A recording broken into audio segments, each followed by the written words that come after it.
17, 18. Y yo.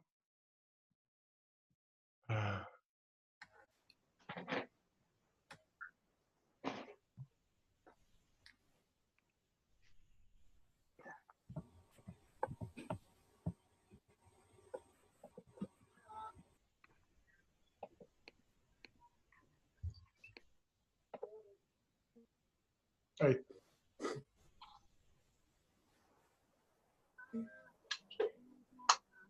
Buenos días. Buenos días. Buenos días, profe. Buenos días. Señor Álvarez está con mascarilla, eso me parece gran sentido del humor. Está muy buena, está muy buena. Yo también me pongo mascarillas. Bueno, ayer en la conversación al finalizar la clase, alguno de ustedes hizo la petición que hiciera explícito los textos a los cuales me iba a referir en la clase. Entonces, en esta clase, según el sílabo que ustedes tienen, correspondería explorar 3 textos. Yo me voy a hacer cargo solo de uno. Voy a dejar que la cortina y el critón lo vean en mayor detalle en las ayudantías. Me voy a concentrar en mi propuesta de un modelo pluralista para entender la normatividad. Así que eso es un librito, el texto más rentable que he escrito en mi vida. Yo sé que ustedes quieren ser abogados, son gente que quiere ayudar al prójimo. Disculpen, ¿alguien me puede decir si esto se está grabando? Que siempre me olvido. Sí, Sí, se está grabando. Estupendo. Ya, muchas gracias. Y bueno, para poder socorrer en algo a la gente que no puede subir, que no tiene datos. Entonces, les decía que este texto, Pluralismo, una ética del siglo XXI, que es un texto antiguo, del año, ya ni me acuerdo, 86, no, 86, 94, yo creo, no sé. Por ese breve texto me gané el premio del Consejo Nacional del Libro y la Lectura.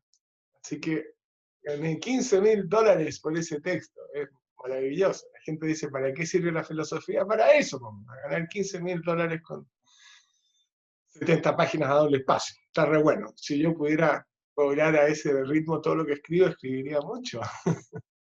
Bueno, entonces, he tratado de introducirlos a la idea que cuando uno enfrenta campos nuevos, como por ejemplo lo filosófico, lo jurídico, etc., vale mucho la pena distinguir las dimensiones que son conceptuales, el lenguaje con el que hablamos acerca de los asuntos que queremos hablar,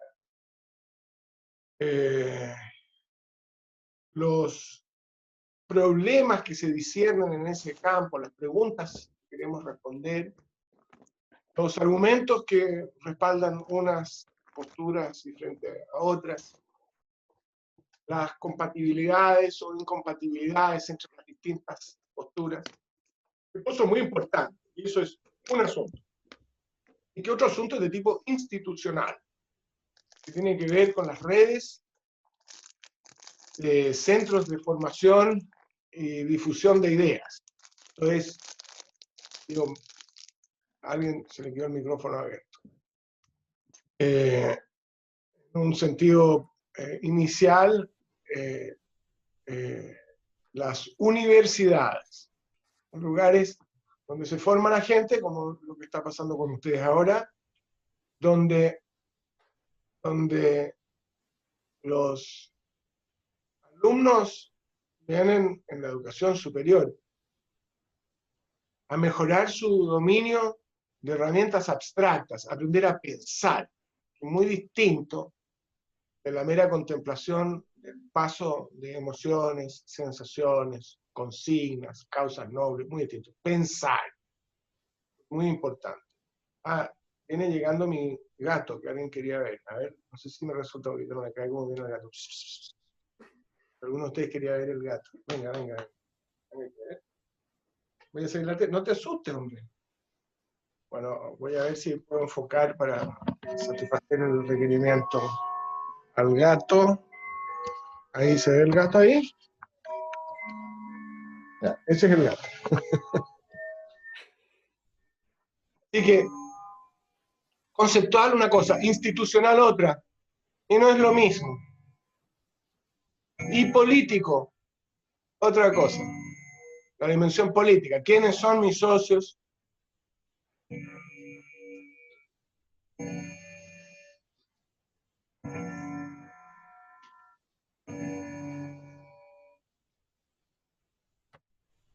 ¿Quiénes son mis adversarios? Es un asunto político. ¿Con quiénes comparto una determinada concepción filosófica? Algo que está en el...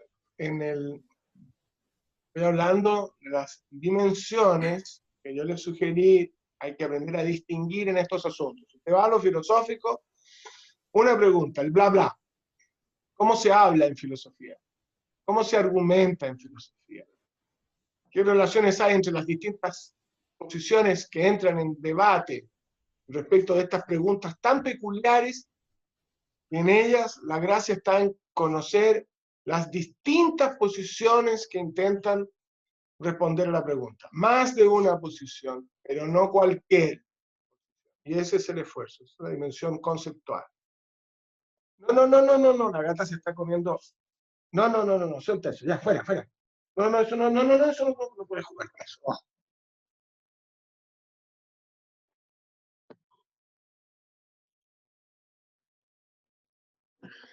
Pero la gata había decidido comerse el cable del computador y eso es gravísimo. Nos hubiera dejado incomunicado. Una cosa, el lenguaje, el bla bla. Entonces ustedes se tienen que familiarizar con el lenguaje filosófico. Y a ver, pregunta, ¿dónde, según este curso, corresponde comenzar a adquirir el lenguaje filosófico? ¿Con qué pareja de términos? ¿Alguien? ¿Cuáles son las dos palabras teóricas iniciales que aprendieron a distinguir para empezar a introducirnos en el mundo filosófico? Vamos, alguien que conteste.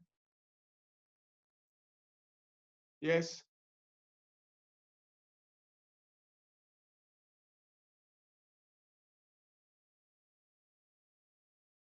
Filosofía y moral. Ya, filosofía y moral fue una, pero una vez que entramos en filosofía, el primer elemento de vocabulario, la primera inyección de vocabulario, fue el contraste entre qué término y qué término. Mente y cuerpo. Tibio. Ética y moral. Ética y moral. Cuerpo y Muy alma. bien. Opinión y Sanitario. pensamiento. ¿Cómo? Opinión y pensamiento. Opinión y pensamiento. Ya, todos esos son finas distinciones conceptuales. Lo primero es dedo para arriba. ¿Cómo se dice eso? Metafísica. Dedo para arriba, ¿cómo se dice? Platón, ¿cómo se dice? Idea, ¿cómo se dice idea en latín? Las preguntas acerca de ideas, las preguntas, bien, forma. Las preguntas formales, ¿ok? ¿Estamos? Y lo primero se les dijo, aprendan a contrastar lo formal de lo empírico, el dedo para abajo, Aristóteles. Esa fue la introducción. O sea, hay dos términos para poder hablar y poder leer filosofía. Hay que distinguir lo formal y lo empírico. Porque solo cuando distingo lo formal de lo empírico, puedo discernir la peculiaridad de la familia de preguntas a las que pertenecen las preguntas filosóficas. ¿Y cuál es la peculiaridad de esas preguntas, de esa familia de preguntas a las cuales pertenecen las filosóficas? La cantidad de respuestas. Que tienen más de una respuesta correcta, pero no cualquier respuesta. No es relativismo, cualquier cosa. Usted los suyos, para aplacar a la naturaleza, arrojan guaguas vivas a las llamas. Bueno, está bien, porque si para usted es importante y la guagua era suya. Relativismo. Hay gente que dice que si fuera verdad lo que contaron los españoles de los aztecas, que llevaban a sus prisioneros, los derrotados, a la cúspide de la pirámide, les rompían el tórax con un cuchillo de sílex, arrancaban el corazón mientras si pasaba todo eso, hay gente que dice, ay, sí, pero es que para ellos era muy importante. Esos son los relativistas. La posición que estamos defendiendo es pluralismo, no es ni relativismo, todo vale por igual, ni es universalismo. Solo hay una respuesta correcta y verdadera, valedera en todos los tiempos, en todas las situaciones sociales, para todos los estratos. ¿Estamos? Y recién nos asomamos a ver la primera propuesta para el asunto normativo, moral, jurídico, político, es universalista. ¿Cuál es la primera propuesta universalista en asuntos normativos que vimos? ¿La de qué autor?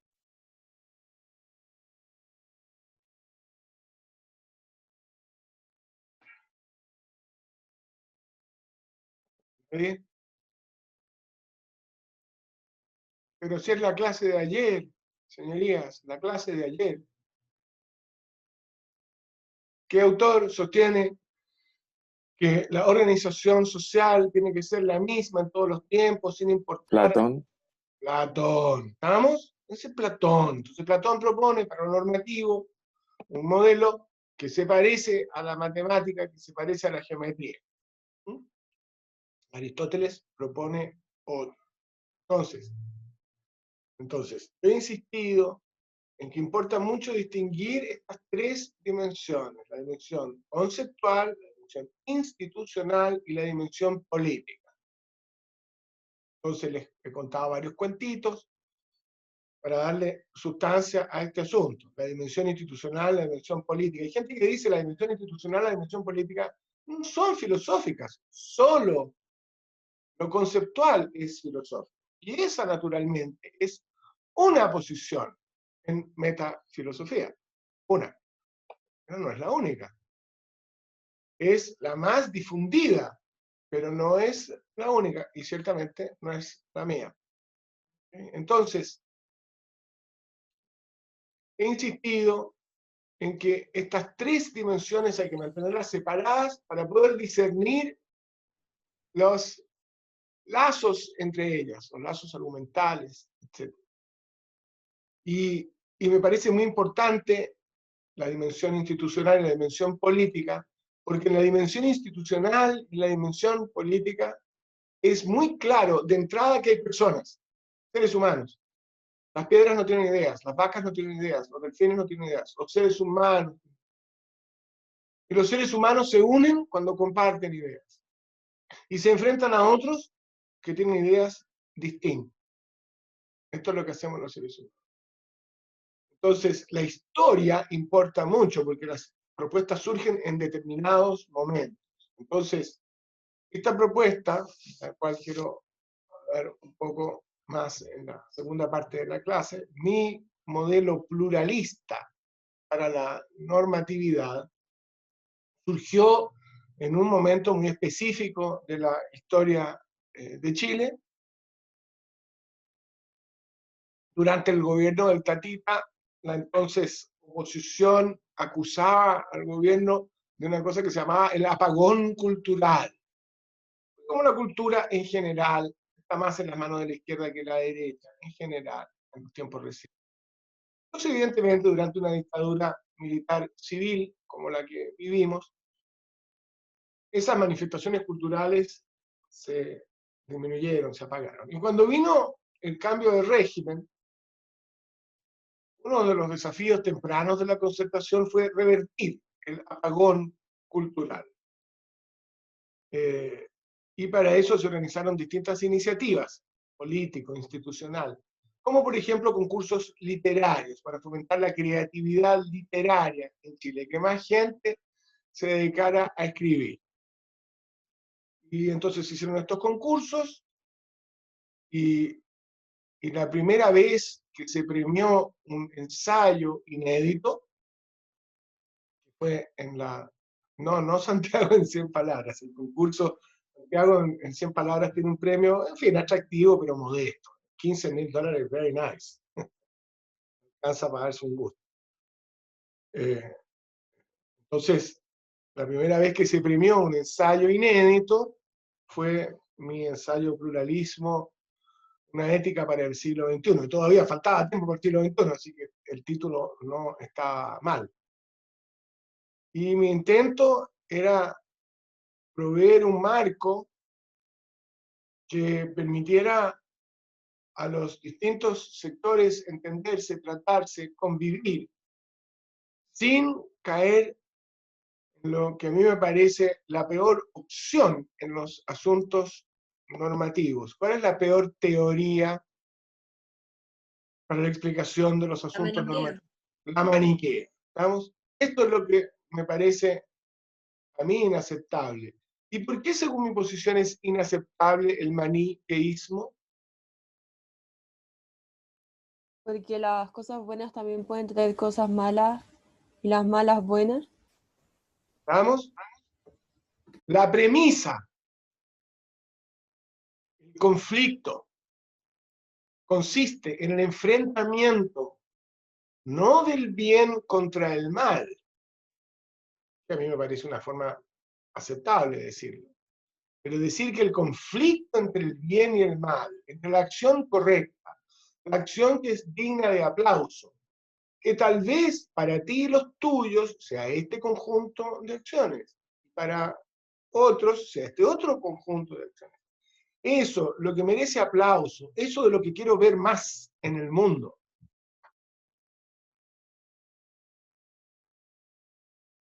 Y el mal, o sea, aquello que es reprochable, aquello que quiero regular, que quiero interrumpir, que no quiero que se propague en el mundo. El conflicto entre el bien y el mal no es equivalente al conflicto entre los buenos y los malos. Esto dice la objeción.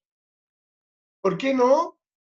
Porque, primero, no hay buenos y malos, no hay dos gigantescos bandos de buenos y malos, entendiendo los buenos como los que solo hacen cosas buenas, que solo tienen consecuencias buenas, y los malos, los que solo hacen cosas malas, que solo tienen consecuencias malas.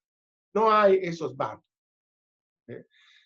Las personas, unos días andamos de mejor humor, tenemos más lucidez, nos conducimos mejor, otras veces estamos más cansados, más irritables, más golpeados por la vida, y respondemos de forma inadecuada, de forma excesivamente agresiva, de forma grosera, en fin. Así que la objeción al maniqueísmo es una teoría muy simple, lo que la hace extremadamente atractiva. El maniqueísmo es lo más parecido al COVID-19. Se pega muy fácil y se reparte por las poblaciones con gran velocidad, porque la teoría maniquea es muy atractiva, porque a cambio de aceptar su punto de partida, que el conflicto normativo es equivalente al conflicto entre los buenos y los malos, donde los buenos solo hacen cosas buenas, y las cosas buenas solo tienen consecuencias buenas, y los malos solo hacen cosas malas, y las cosas malas solo tienen consecuencias malas. La objeción dice, si las premisas de la teoría fueran correctas, eso daría cuenta de lo que observamos. Pero esto es análogo a la teoría astronómica geocéntrica. Si sus premisas fueran verdaderas, si fuera verdad que el Sol gira en torno a la Tierra, entonces eso explicaría la apariencia, decimos con Platón, que vemos todos los días. ¿Vamos? El problema es que las premisas son falsas. El enfrentamiento entre el bien y el mal no es el enfrentamiento entre los buenos y los malos, porque no hay dos grandes sectores, los buenos y los malos, sino que hay cosas muy mezcladas. ¿La teoría pluralista qué hace? La teoría pluralista tiene un punto de partida más complejo. Es el equivalente a lo que ocurre en astronomía. Entonces, la teoría heliocéntrica, Sol está al centro del sistema solar, es mucho más compleja que la teoría de Aristóteles, la teoría que dice que el Sol gira en torno a la Tierra. Es mucho más simple esa teoría. Esta otra dice, no, lo que pasa es que la Tierra rota y además se traslada, y que hay un ángulo en el que está inclinado el ángulo de rotación respecto del plano que define la traslación, y eso explica mucho más que la teoría geocéntrica, porque explica la sucesión del día y la noche. ¿Qué más explica? Las estaciones. La sucesión de las estaciones. ¿Vamos? Entonces es una mejor teoría. ¿Cómo se reconoce una mejor teoría? Porque explica más. Y es todo esto que queremos, la verdad. Explica más. Entonces esta teoría mía, que comenzó ahí en ese librito en pluralismo, lo que intentó hacer desde el principio fue ofrecer una opción alternativa. La opción alternativa dice, la versión que ustedes leyeron, la primera versión, dice, mire, usted tiene que equiparse con ciertas herramientas conceptuales para abordar esta discusión. Entonces, primero, usted necesita una distinción que yo llamé metafísica. Cuando usted habla de lo humano, eso que existe en el mundo porque estamos nosotros en el mundo, cuando usted habla acerca de lo humano, hay que distinguir lo que llamé en ese texto la naturaleza humana, eso que nos hace a todos ser iguales, que es algo muy abstracto, porque si nosotros nos miramos las caras, somos bien diferentes. Ustedes los veo algunos representados por animalitos, lo cual demuestra el avance del animalismo en la generación joven, una que se representan con animalitos. Yo me voy a poner Batman en mi recuadro. ¿Vamos? Así que distinguir, Murciélagos no. ¿sí? Murciélagos no, por favor. Murciélago no. Me traen malos recuerdos. Entonces hay que distinguir entre la naturaleza humana, que es única, que está presente en todos por igual, y que es, por decirlo así, para que usemos los términos que estamos incorporando, un entendimiento platónico de lo humano. Ser un ser humano, en ese sentido, cuando digo que todos tenemos la misma naturaleza, quiere decir que ahí no puedo hacer diferencias. Entonces, si usted es mayor o es joven, es por igual humano. Si usted es varón o es hembra, es por igual humano. Si usted tiene atracción sexual por los del mismo sexo, por los de sexos distintos, solo por los de sexo distintos, solo por los de sexo igual, a veces por uno, a veces da lo mismo, usted igual es humano. Si usted es extremadamente inteligente, como son ustedes, o duros de partes, como se decía en el siglo XVIII, que las piezas del cerebro se le mueven lento. Si usted es leso, igual es humano. Si usted es lumpen, es humano. Si usted es carabinero, es humano. Y si usted es de la Universidad Católica, también es humano. ¿Entienden? Muy abstracto. Naturaleza humana. Y hay que distinguir eso, esta es la herramienta conceptual, de lo que llamé identidades humanas. O creo que en el texto primero decía formas de vida. Ahora modifiqué eso ligeramente y prefiero hablar de formas de vivir, no formas de vida. La razón es menor. Yo diría que no hay nada que objetar a alguien que diga que una ameba es una forma de vida. Pero la ameba no es una forma de vivir. La ameba está viva, pero no conduce su vida de determinada manera, ni de acuerdo a ciertos ideales, objetivos, no hay nada de eso. Que sí lo hay en el caso de los seres humanos. Entonces, ¿qué decía esto? Decía, mire, en un sentido abstracto, todos los seres humanos somos iguales. Ese es el sentido de la naturaleza humana. Pero en un sentido más concreto, más aristotélico, unos animales son más iguales a otros. Creo que ya mencioné esto, ¿no? ¿Alguno de ustedes no conoce el texto? ¿De Orwell? Orwell. Perfecto, don Joaquín. ¿Y qué dicen los cerdos en Granja Animal de Orwell? ¿Qué dicen los cerdos? Que todos los animales son iguales, pero algunos son más iguales que otros. Eso, perfecto. ¿Y por qué en la segunda mitad del siglo XX en las escuelas occidentales se hizo leer tanto Granja Animal de George Orwell? ¿Alguien puede contestar esa pregunta?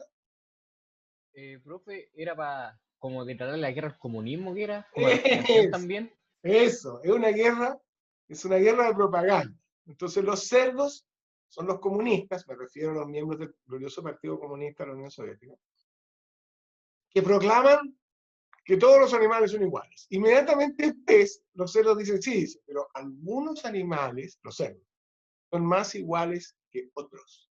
¿Vamos? Entonces, esta teoría mía dice que los cerdos de Orwell tienen razón, que los seres humanos en un sentido abstracto somos todos iguales, pero en sentidos más concretos somos mucho más iguales a algunos de nosotros que a otros. ¿Alguien no entiende esta idea? Este es el minuto para abrir la boca y tratar de esclarecerlo, porque esto es fundamental. Es verdad que somos todos iguales, sí. Y también es verdad que algunos somos más iguales a otros. Por ejemplo, ¿alguien me puede dar un ejemplo de un grupo de seres humanos que sean más iguales entre ellos que respecto a los otros grupos de seres humanos? Una nación. Una nación podría ser, ¿ya? Que tengan Ejemplo, ideales compartidos. ideales compartidos, ¿ya? Chile Una con san- España y Chile con China, por ejemplo. Ok. Los chilenos entre los chilenos son más parecidos que todos los chilenos con los chinos. Y los chinos son todos más parecidos entre ellos que todos los chinos con los chilenos. Vamos, y ahí empieza la diferencia. Entonces, por ejemplo, esta manera de usar forma de vivir, no podría decir que el curso o la sección del curso obligatorio de filosofía de la moral que hace su querido profesor bajo el título de Modales para el siglo XXI, eso es una forma de vivir. Ustedes son más iguales entre ustedes porque son por igual mis víctimas. Y no son la sección a cargo del profesor Bovenred, no son la sección a cargo del profesor Ormeño, no son la sección a cargo de la profesora Bruna, no son la sección a cargo, en fin, de los otros colegas. Entonces, para ciertos propósitos, somos más iguales y eso hay que reconocerlo, no hay un problema en eso. ¿Profe? Sí, dígame. Entonces usted dice que las dos cosas están bien, lo que dice Platón y Aristóteles, y se pueden juntar. Sí, yo lo que estoy diciendo, gracias, súper bien. Yo lo que estoy diciendo, lo que estoy tratando de decir es, como creo que lo tienen en una lectura posterior, ¿tienen ustedes negociación moral en su bibliografía? ¿Tienen negociación moral? ¿Alguien ha mirado la bibliografía? Bueno, esa es la versión última de mi teoría. Entonces ahí presento esto, no como lo presenté en Pluralismo, una ética para el siglo XXI, que es una presentación un poquito aristotélica, como taxonómica, es decir, mire, hay naturaleza humana y hay formas de vivir. Me tomó tiempo, debates con mis colegas, purifiqué la teoría, entonces ahora distingo entre distintas maneras de hablar acerca de lo humano. Donde antes hablaba de la naturaleza humana, ahora explico qué es la naturaleza humana como el nivel de abstracción máximo para hablar acerca de lo humano. Entonces, por ejemplo, digo, con Aristóteles, que los seres humanos son racionales, o sea, que hablan, que se entiende lo que dicen a veces, que son sociales o políticos, que son más iguales unos con otros, y se den lealtades y tienen obligaciones unos con otros que no tienen con todos. Y que por último, y que ahí hay un ámbito de abstracción variable de maneras de hablar acerca de lo humano. Porque si yo digo, por ejemplo, los estudiantes de la gloriosa Universidad de Chile, la forjadora de esta nación, son más iguales entre ellos que los estudiantes de la hoy Pontificia Universidad Católica de Chile. Eso parece verdad. Pero si después digo, los estudiantes, los chilenos estudian derecho, entre ellos son más iguales que los chilenos que estudian ingeniería, entonces ahora resulta que más iguales serían tanto ustedes que estudian Derecho en la gloriosa Universidad de Chile, como los que estudian Derecho en nuestra primera hija ilegítima, la ahora pontificia, Universidad Católica. ¿Se entiende? Depende de cómo hable acerca de esos objetos, qué cosas puedo decir y qué cosas van a ser verdaderas y qué cosas van a ser falsas. Entonces, en el nivel más abstracto, la igualdad es completa. Todos los animales son iguales. En el ámbito de abstracción variable, de manera de hablar acerca de los seres humanos, los que pertenecen a la misma forma de vivir son más iguales entre ellos que con todos los demás. Y por último, cuando la igualdad está máximamente reducida en el nivel que llamo ahora empírico máximo, me encuentro con las personas. ¿Y en qué sentido, cuando hablo de las personas consideradas en términos individuales, la igualdad está ahí máximamente restringida?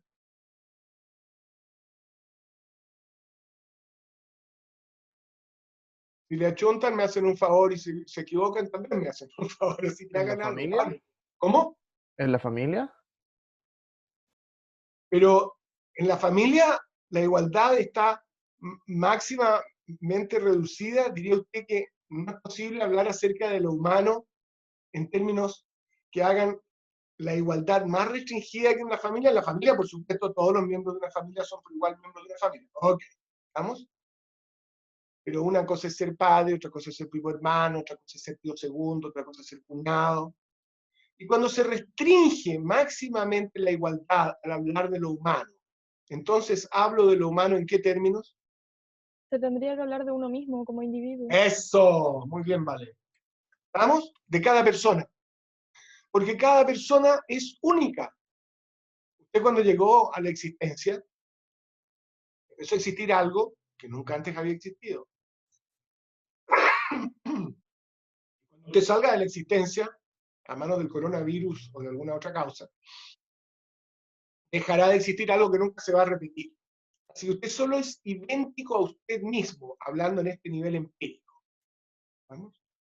Entonces el vanidoso, o la vanidosa, o el vanidose, para hablar como les gusta a ustedes, a algunos de ustedes, cuando se mira al espejo en la mañana, y se siente empapado de esa sensación gratificante de contemplar el reflejo propio y decir, soy único.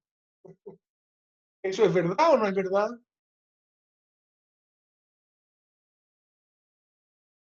Es verdad. ¿Eso? ¿Don Vicente? Es verdad, pues. Claro que es verdad. Claro que es verdad. Cada ser humano es único. Lo que pasa, este es el problema del vanidoso, es que es verdad de todos los seres humanos, así que no es ninguna cosa peculiar. A mi caso, no puedo reclamar nada para mí que no pueda otro con el mismo derecho a reclamar para sí, sobre la base de que yo soy único, porque todos somos únicos. Este es el error de la vanidad tosca, que se entusiasma. Profe, Sí, entonces se podría decir que los seres humanos se pueden categorizar según lo abstractos que son. lo que estoy tratando de decir es que acerca de lo humano hablamos de tres maneras diferentes. Una que es máximamente abstracta, y a esa la llamo naturaleza humana. Entonces, como hablo de una manera tan abstracta, la edad no importa, el sexo no importa, la clase social no importa, el colegio al que usted fue en Oxford no importa. Pero cuando desciendo de la naturaleza humana y entro a las formas de vivir, entonces por supuesto que algunos animales son más iguales que otros.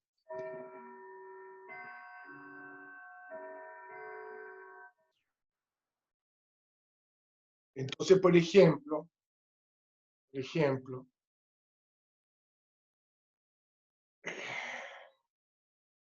yo fui compañero en Balliol de Boris Johnson.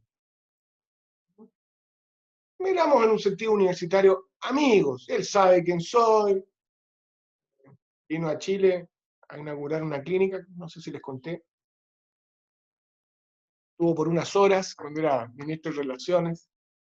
Entonces alguien le preguntó, un chileno, si me conocía, porque debe haber oído esto, que estábamos al mismo tiempo en Balliol. Boris estaba en el pregrado, yo estaba haciendo el doctorado, pero éramos socios de una sociedad de debates humorísticos, una iniciativa que algunos de sus compañeros están tratando de replicar en la escuela, una sociedad de debates humorísticos, todo en show. Bueno, y entonces esta persona le preguntó si me conocía, y Boris dijo, Miguel is the embodiment of Oxford in Chile. Miguel es la encarnación de Oxford en Chile. Okay. Entonces, algunos animales son más iguales que otros. Balliol es un colegio que ha sido extremadamente productivo en filosofía. Entonces, haber hecho un doctorado en filosofía en Oxford, en Balliol, no es lo mismo que haberlo hecho en otras partes. Entonces, estos son los sentidos en los cuales unos animales son más iguales que otros. Y por último, está el nivel más concreto, donde cada uno de estos animalitos es único, irrepetible. Entonces, mi propuesta en pluralismo, una ética del siglo XXI, es, mire, usted para discutir la pregunta fundamental, creo que se llamaba la pregunta fundamental, o la pregunta inicial, no me acuerdo, de la ética. ¿Cuál es esa pregunta? Según los que leyeron, según el texto Pluralismo, una ética del siglo XXI, ¿dónde comienza la discusión ética? ¿Con qué pregunta?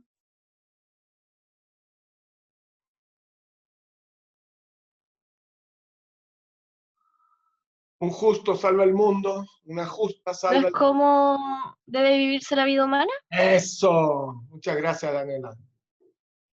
Yo dije en la primera versión cómo debe vivirse la vida humana.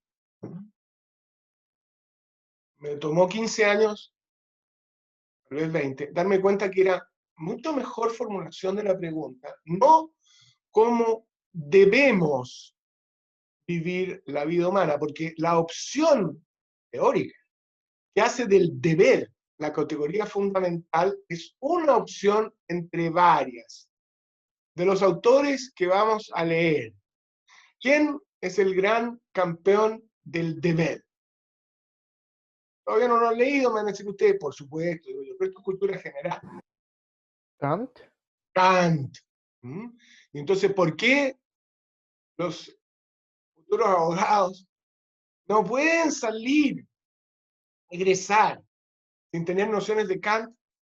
Porque Kant explica que por qué cuando usted firmó un contrato se embromó, se obligó. Y si incumple, será víctima de los abogados. Entonces todos los abogados adoran a Kant, porque gracias a Kant. ¿Vamos?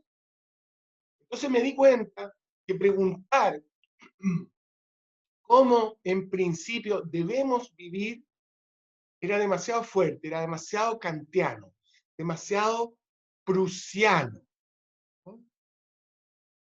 ¿Cómo se llama el libro más famoso de Kant? Crítica a la razón pura. Muy bien, la crítica de la razón pura. Y aquí viene una joyita para que se entretengan. ¿A quién dedicó Kant la crítica de la razón pura?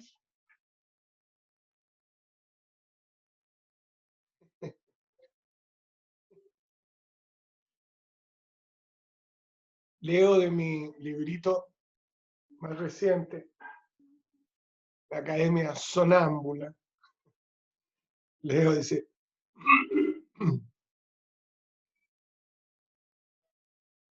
la estremecedora crítica de la razón pura, obra que Immanuel Kant dedicó en 1781 al abogado Karl Abraham Freiherr von Zedlitz und Leipe, ministro de Justicia, Educación y Policía de Federico el Grande. La crítica de la razón pura dedicada al ministro de justicia, educación y policía de Federico el Grande, rey de Prusia. ¿Estamos? Entonces, obviamente la propuesta de Kant es muy dura. El deber, ¿no? Le está hablando un ministro de educación, un ministro de policía, todas las carteras estaban reunidas en una. Una gran idea. Deberíamos hacer lo mismo aquí, pagar 2 ministros menos. ¿Estamos? Entonces, ahora creo que es mejor pregunta, ¿cómo bien podemos vivir y tratarnos entre prójimos lejanos? Ya voy a explicar qué quiere decir esto.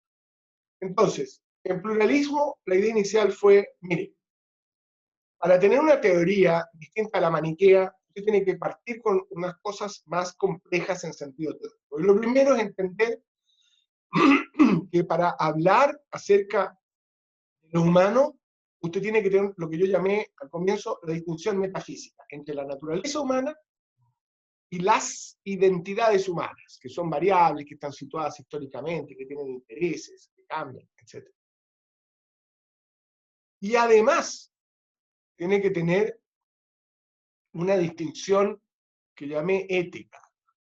La distinción entre vivir como valores, una cosa, y tratar como valores, otra cosa. Entonces vamos a ver estas dos. Vivir como valores quiere decir aquellas prácticas que usted acoge en su repertorio de conductas con reverencia. No solo hace las cosas, sino que las hace acompañado de unos sentimientos interiores de reverencia, de que esto merece respeto, que bien puedo hacer esto. Y eso es una cosa, vivir como valores. Entonces, por ejemplo, puede ser que en el Chile antiguo, muy antiguo, el Chile en el que nací yo, la bandera se izaba solo 3 días al año. ¿Qué días eran esos? Historia del Chile reciente. La primera junta de gobierno. En el aniversario de la Junta Gubernativa, no hay que decir primera, porque obviamente, como era la primera, no se puso Claro. la primera. ¿No? Sí. Hay que Al ponerle- final se celebra todos los años, sí. ¿No es cierto? Entendí. Ya. ¿Y qué día es ese? El 18 de El septiembre. 18 de septiembre. Entonces se izaba la bandera el 18 de septiembre. ¿Qué otro día se izaba la bandera? El 21 de mayo. El 21 de mayo y el 19 de septiembre. El Día de las Glorias del Ejército. 18, 19, 21 de mayo y nada más. Esa era la ley. Entonces puede ser que en ese Chile, que ustedes no vieron, cuando los chilenos ponían la bandera la noche del 17, y uno salía a la calle el día 18 y veía toda la ciudad embanderada, la conmemoración de la Junta Gubernativa que presidió don Mateo de Toro. ¿Y qué peculiaridad tenía ese gobierno? ¿Por qué asociar ese gobierno con la independencia? ¿Fue la independencia? 18 de septiembre de 1810 fue. No, no fue la independencia. ¿Pero por qué asociar la independencia con ese gobierno? Abogados. Porque fue el momento en que Chile recién tomaba decisiones como independiente. Eso está bueno. Es la primera vez que los que viven aquí eligen al que los gobierna, que es uno que nació aquí. Don Mateo nació en Santiago, murió en Santiago, fue elegido presidente de esta junta gubernativa por aclamación. Entonces, claro, es el primer gobierno, por así decirlo, surgido de chilenos, encabezado por un chileno. ¿Estamos? Ok. Entonces puede ser que al salir el 18 de septiembre, el chileno viviera como un valor el haber embanderado la ciudad, porque se veía la ciudad completamente distinta, era un recuerdo de un momento singular en nuestra historia, bla, bla, bla, bla. ¿Ok? Entonces, practicar con reverencia, eso es vivir como valor. En cambio, tratar como valores, Profe, perdón. sí, Es que vivir como valores sí, es lo mismo como tener el respeto porque yo creo que merece el respeto o por miedo. ¿Sería lo mismo? no, súper bueno. No por miedo, sino porque al hacer estas cosas, genero, consolido y proyecto la identidad a la que pertenezco. ¿Entiendes? Entonces, en el Chile antiguo, ocuparse de poner la bandera el día 17 en la noche, quería decir realizar la forma de vivir de los chilenos, porque eso lo tenían que hacer los chilenos, era una obligación de chilenos, no de extranjeros. Por ejemplo, cuando se canta la canción nacional, los extranjeros cantan. No, esto es idiota. ¿Cómo va a cantar un extranjero la canción de otro país? Ahora díganme, en el Chile antiguo, el Chile antes del Patita, ¿los chilenos aplaudían después de la canción nacional?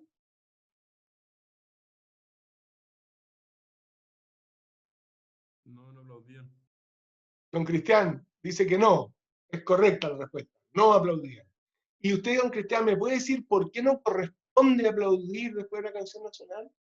Porque creo que se considera una falta de respeto aplaudir después del himno. Y está súper bien su respuesta. ¿Y por qué? Porque es una falta de respeto. Estoy totalmente de acuerdo. ¿Por qué una falta de respeto? No, eso no sé. Ah, Porque no es motivo de celebración. No sé, es lo único que se me ocurre. no, sí, claro, son motivos. Mire, yo le voy a decir, esto es una chaladura mía, pero yo creo que tiene cierta relación con lo que estamos hablando. ¿A qué edad las guaguas aprenden a aplaudir para expresar alegría? Más o menos. ¿Una guagua de 1 año aplaude? Sí. Sí.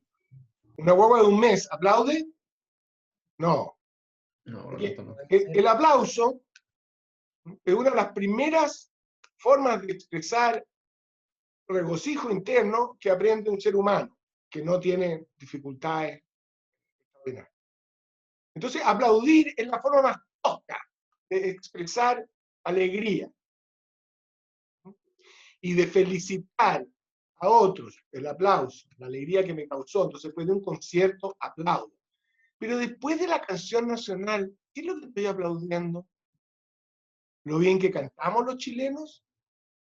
¿Lo linda que es la letra del himno, de la canción nacional? ¿Qué es lo que estoy aplaudiendo? Yo creo que la respuesta de por qué es una falta de respeto aplaudir después de la canción nacional. Que cantar la canción nacional es la más elevada, la más abstracta forma de expresión de alegría de pertenecer a una comunidad. Por eso solo los que pertenecen a la comunidad cantan la canción nacional. ¿Entiende? No corresponde aplaudir. Ahora, una pregunta empírica, que también humana. ¿Por qué aplaudimos ahora?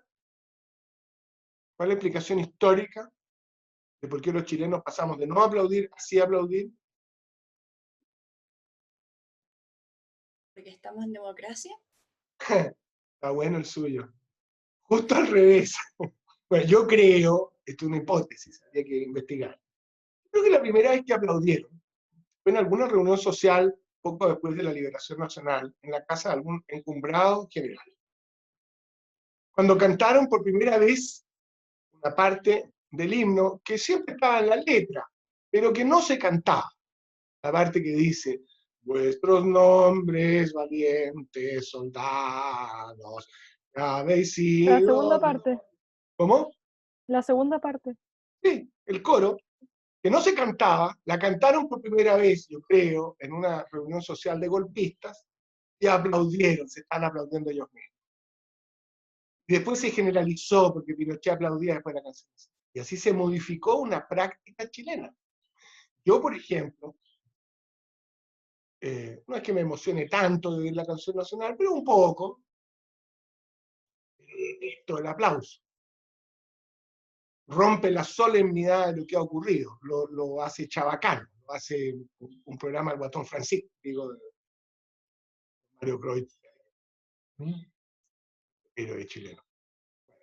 Entonces, practicar con reverencia, eso es vivir como valores. Y tratar como valores es respetar en tanto práctica ajena.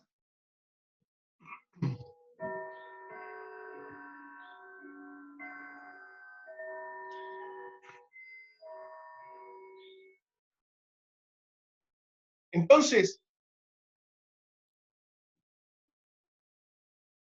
estoy en Inglaterra. Los ingleses están cantando God save our gracious Queen, long life. ¿Canto? No, no canto. Cuando no canto, ¿qué es lo que estoy haciendo en los términos teóricos del pluralismo? Respetar como el hecho del sentimiento ajeno de sentirse a un país. ¿Vamos? Tratar como valores. Entonces, tratar como valores me quedo callado. Entonces, por ejemplo, una persona que usa sombrero, que entra a una iglesia católica, ¿qué hace? Se lo saca. Se lo saca, aunque no sea creyente.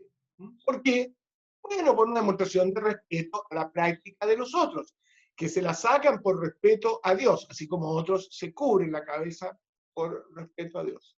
Entonces, mi propuesta decía, una vez que usted tiene la distinción metafísica, naturaleza humana por un lado, formas de vivir por el otro lado, la distinción metafísica, la distinción entre vivir como valores y tratar como valores, entonces tiene sentido la pregunta, ¿cómo bien podemos vivir y tratarnos entre prójimos lejanos? ¿Quiénes son los prójimos lejanos? Los prójimos lejanos, los pluralistas, son esas personas que se entienden a sí mismas en esos términos. Si hablo de mí mismo en un sentido muy abstracto, soy igual a todos los demás seres humanos, digno del mismo respeto, con los mismos derechos, ¿estamos? Si hablo acerca de lo humano en el ámbito de abstracción variable, en términos de formas de vivir, entonces resulta que hay unos que son más iguales, que son los míos. ¿Y quiénes son esos? Esos, con los que yo puedo hacer esas cosas que solo se puede hacer entre los míos. Entonces, por ejemplo, pregunta, para ser respondida por alguno de ustedes que haya sido formado en la religión católica, o en la religión, no, yo en las otras no sé, pero en la católica. ¿Quién puede bautizar entre los católicos?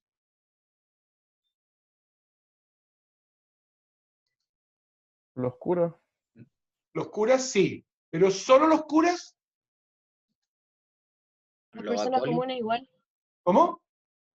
Los acólitos. Los acólitos, ok, los acólitos Los pueden ser. diáconos también pueden, ¿o no? ¿Cómo? ¿Quién? Los diáconos. Los diáconos también pueden, ¿ya? Las personas comunes en caso de emergencia igual. Sí, Siempre y el cuando, padre le puede Daniela. dar facultad. ¿Quién?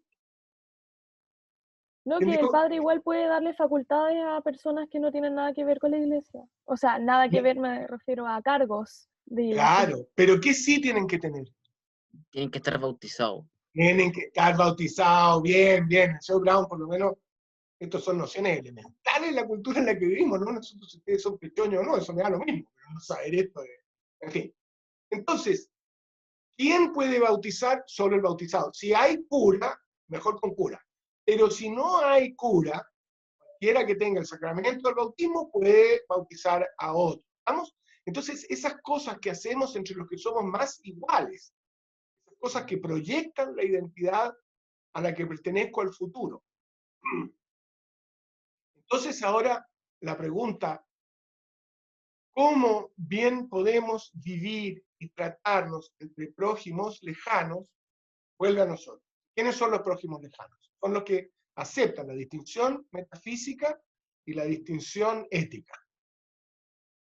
y que además buscan promover el encuentro respetuoso, productivo, en términos espirituales, en términos materiales, y cuando corresponda, y de las maneras que corresponda, festivo, el mayor número posible de personas. Estos son los pluralistas. Entonces hay gente que dice, hay más de una manera de hacer esas cosas que son respetables, que es digna de respeto. Entonces, cuando yo hablo de la forma abstracta, más abstracta posible, acerca de la acción humana, y me pregunto, ¿cuáles costumbres están obligadas para todos? Entonces, tal vez digo, voy a dar un ejemplo, respetar la memoria de los muertos. Respetar la memoria de los muertos. Enterrar a las personas, o cremar sus cadáveres, o, en fin, respetar la memoria de nuestros antecesores, de los que crearon este mundo, que me permite a mí disfrutar de tantas cosas tan buenas. Ahora, ¿cómo lo hago? Ahí hay diversidad.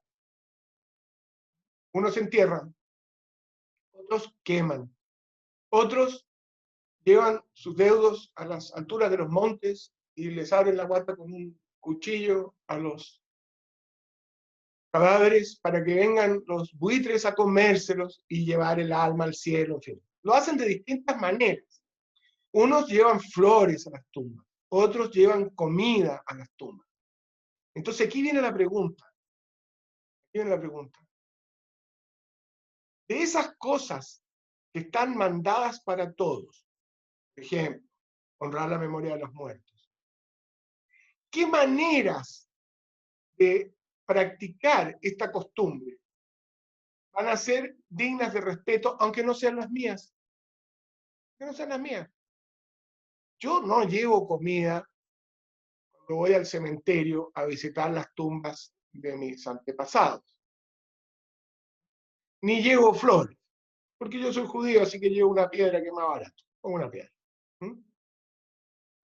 Otros ponen flores, y otros pondrán comida. ¿Vale la pena conflicto respecto de cuál es la manera correcta de hacer esto, honrar la memoria de los muertos? Dejar ofrendas florales, dejar ofrendas comestibles, o dejar ofrendas lapidarias, ¿eh? Piedras. No, no vale la pena. Entonces, ¿qué dice el pluralismo? Mire, vamos a pensar acerca de los asuntos normativos de manera que entender. Y la pregunta, ¿cómo bien podemos vivir y tratarnos? En realidad son 4 preguntas. La primera pregunta, ¿qué prácticas bien podemos no vivir como valores? O sea, de esas prácticas que son mías y de mi comunidad, ¿cuáles son indignas de respeto? ¿Cuáles? ¿Cómo? ¿Las moralmente reprochables? Bueno, eso es lo primero que hay que preguntarse, ¿no? ¿Cuáles son? ¿Cuáles son las que son moralmente reprochables de las mías y de las míos? Entonces, por ejemplo, ¿las que? Las que le faltan el respeto a los demás. Las que le faltan el respeto a todos, o sea, las que ofenden el concepto puro de naturaleza humana. Esa es la respuesta. Entonces, por ejemplo, la comunidad chilena excluyó por siglos de la vida jurídica a los niños y a las mujeres, a cierto propósito. Y en algún momento, la actividad de una serie de señoras muy revoltosas, pasadas por la Escuela de Derecho de la Universidad de Chile, como la señora Cafarina, la abuela de la Pamela Giles, Manuel de Salas, igual que yo, avivaron el caldero que esto era injusto, que no estaba bien que las mujeres no pudieran votar, y lo modificamos. Vimos que una práctica, que hasta ahí habíamos vivido con respeto, era en realidad un error, que las mujeres podían ser ciudadanos igual que los varones y que no pasaba nada. Entonces ahí hay un ejemplo. Otro ejemplo.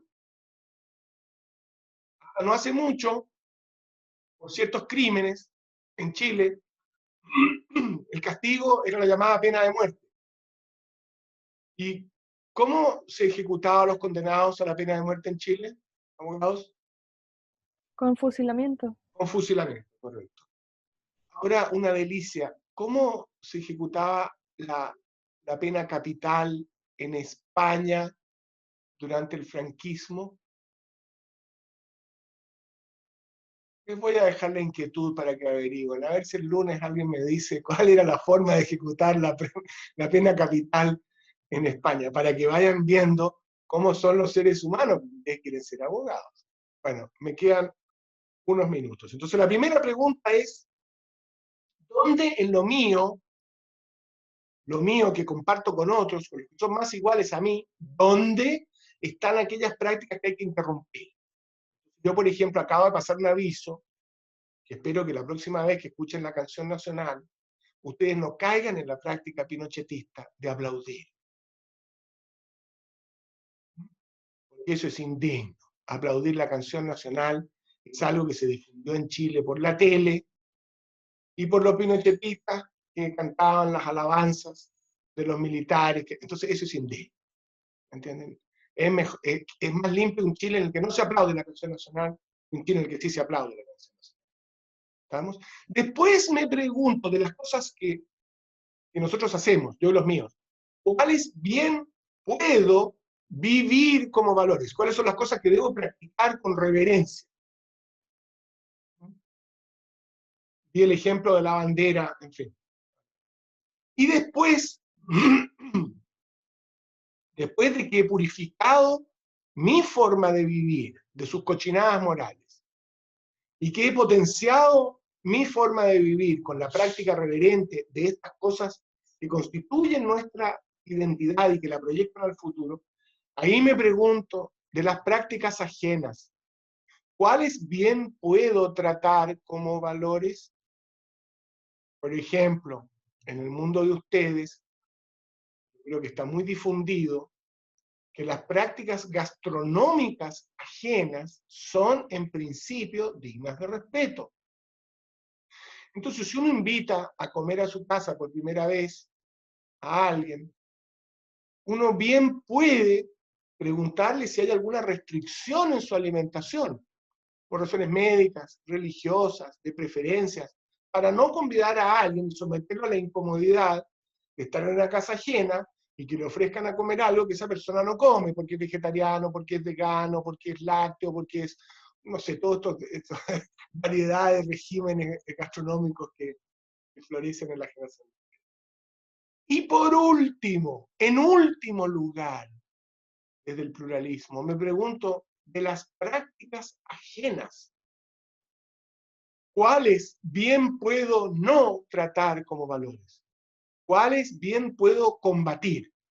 Con un chiste, con un ensayo, con una pifia, con una argumentación, con una regulación municipal, con una regulación penal, con una regulación constitucional. ¿Cuáles?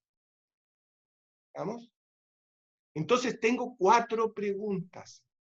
Tengo que buscar lo sucio en lo propio y removerlo. Eso es lo primero que hay que hacer. Lo valioso en lo propio y proyectarlo. Eso es lo que bien puedo hacer. Después, ¿dónde está lo valioso en lo ajeno? Para respetarlo, aunque yo no lo quiera practicar.